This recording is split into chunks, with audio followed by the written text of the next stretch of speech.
Ребята, я не хочу хаять и говорить плохо про заводские приклады, но в данном случае, ребята, в чем минус заводских прикладов?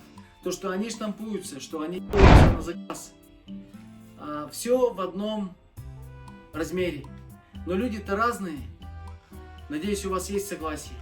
Второе, ребят, если у вас приклад пластиковый, то он холодный.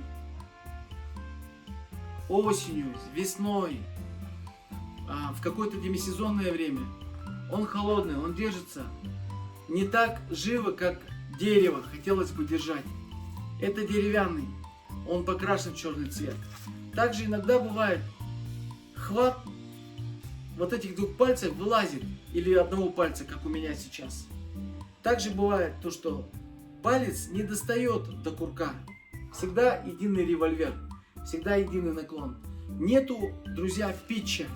Питч — это у нас, хоп, отводы. Как вот на индивидуальном, посмотрите. Видите, да?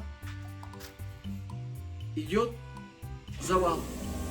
Поэтому, друзья, знайте разницу того, что приклад заводской, он штампованный, он весит очень мало, чем данный приклад, который может как-то уравновесить баланс, чтобы ружье не заваливалось все время стволами.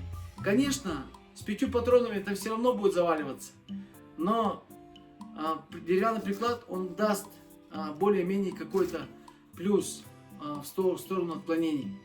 Вот, такое вот видео, друзья. До скорой встречи.